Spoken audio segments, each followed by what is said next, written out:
ocean, causing a commotion, cause they are so awesome. Narwhals, swimming in the ocean, pretty big and pretty wide, they beat a polar bear in a fight. Like an underwater unicorn, they've got a kick-ass facial harm, they're the Jedi of the sea. They stop Cthulhu eating ye. Hi, I'm Taylor, and today Kiran and I are going to teach you how to solve our related rates problem. Right here I have our givens. We know that the water is entering the boat at a rate of 0.3 cubic feet per second. We know that the length of the boat is 7 feet and the bottom base is 2 feet. We also know the formula for finding the volume of the canoe. Here we have the end of the boat, and we know that our base 1 is 2 feet and the top of the isosceles trapezoid is 4 feet. Therefore, we can say that this number right here has to be 2 feet because it's equal to the bottom. And then each side, to the right and left of it, is going to be 1 foot wide. We also know that this right here is 3 feet, and that's when we can start using Pythagorean theorem to find the height of the entire isosceles trapezoid. Here I'm going to draw the triangle that represents the isosceles trapezoid side. And we just figured out that the top of it is going to be 1 foot, and this side over here is 3 feet. And we're going to call this side A right here. We can start using Pythagorean theorem to say that 1 squared plus A squared equals 3 squared. And when you work it out, you're going to get 1 plus A squared equals 9. And then you find that A equals 2 times the square root of 2. So now we know that A equals 2 square roots of 2. And if we jump back over to our isosceles trapezoid, we can see similar triangles here. So we have 1 over 2 square roots of 2 because that's the entire height, and we can set that equal to x over h.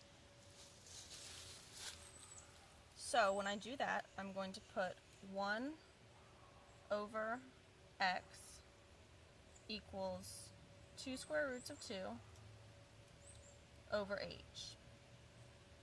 And then h is equal to x times 2 square roots of 2.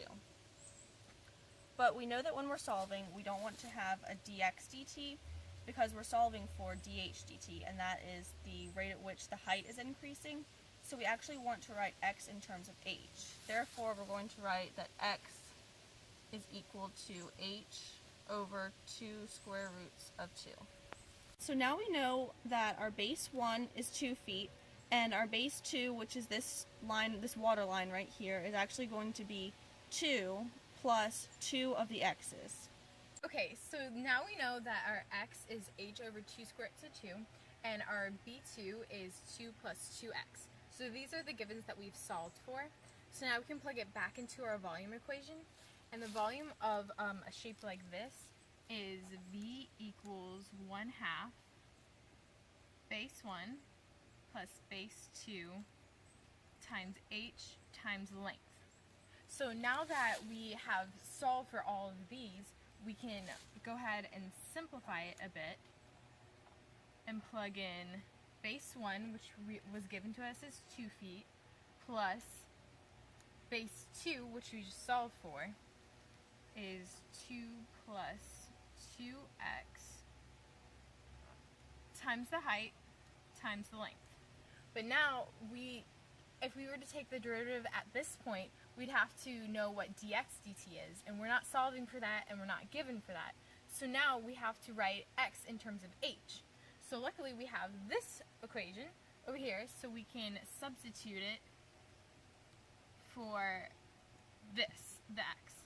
So you get 2 plus 2 times h over 2 square roots of 2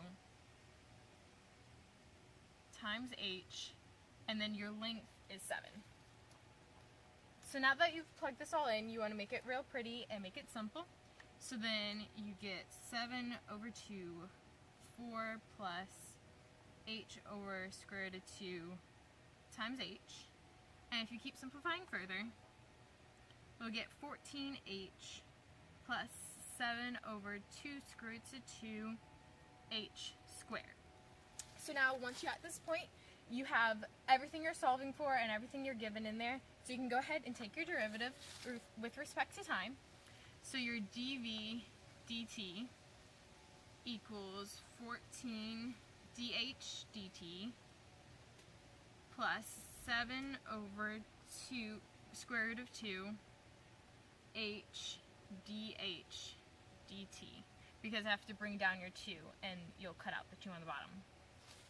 So if you want to plug in your dv dt, which was given to you, you put 0.3 equals 14 dh dt, because that's what we're solving for, plus 7 over square root of 2 times the square root of 2 dh dt.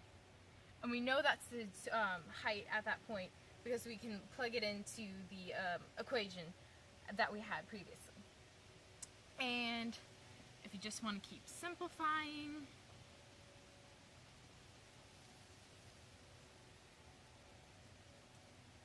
you'll eventually get 0.3 equals 21 dh dt. So your final thing is dh dt equals 0.01428 feet per second. And there you go.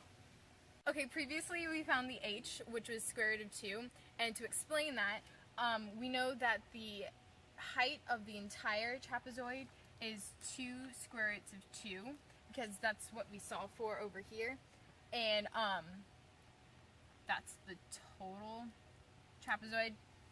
But we know that the water level is halfway up, so you divide this by 2, so you get square root of 2. So that's how you find your height.